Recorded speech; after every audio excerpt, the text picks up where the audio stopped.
افریقی ممالک میں دینی کاموں میں مصروفیت و نیکی کی دعوت کی دھومیں مچاتے ہوئے جانشین امیر اہل سنت مولانا حاجی عبید رضا اتاری مدنی مدہ ذلہ العالی نے زمبابوے کی سٹی ہرارے کے اطراف علاقے ایپ ورتھ میں حال میں ہی افتتاح ہونے والی مسجد زمزم سے ملحقہ زیر تعمیر مدرسۃ المدینہ و جامعۃ المدینہ اور شعبہ کفن دفن کے تحت فنرل سروسز کے لیے مختص کی گئی جگہ کا وزٹ کیا، جبکہ نگران ساؤدرن افریقہ ریجن و دیگر ذمہ داران دعوت اسلامی اور مقامی شخصیات و عاشقان رسول بھی موجود تھے۔ ذمہ داران نے جانشین امیر اہل سنت کو یہاں ہونے والے تعمیراتی کاموں اور قائم ہونے والے شعبات کے حوالے سے بتایا۔ اس موقع پر مولانا حاجی عبید رضا اتاری مدنی کا تعمیراتی کاموں کے حوالے سے مدنی خبروں سے گفتگو کرتے ہوئے کہنا تھا۔ نماز جمعہ سے یہاں جو نمازیں شروع ہو چکی، انشاءاللہ الکریم یہاں جو مدرسۃ المدینہ اور جامعۃ المدینہ کی عمارت تعمیر ہوگی،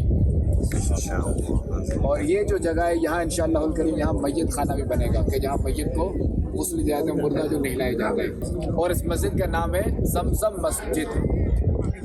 دعا کریں کہ اللہ تبارک و تعالیٰ اس مسجد کو تا قیامت آباد رکھے، اور جن لوگوں نے اس حوالے سے تعاون کیا انہیں برکت عطا فرمائے، ان کے مال میں برکت دے دیں، ان کی اولاد میں برکت دے دیں۔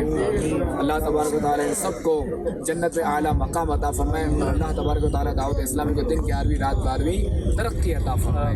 کروں خدمت مساجد کی، عطا توفیق کر اس کی، تو پھیلے قبلتین و خیف و نمرا کر کرم مولا۔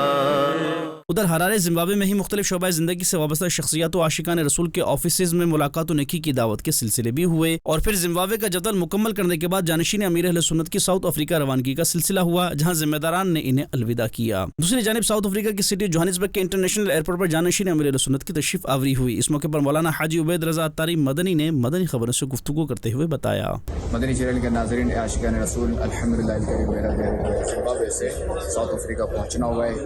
Alhamdulillah Azza wa Jal, today is a good news, mashallah Azza wa Jal. Shehzad Huzur, the beloved son of Amir al-Sunnah, has arrived now in South Africa, and alhamdulillah he covered countries like Malawi and Zimbabwe, and mashallah now he landed in Johannesburg International.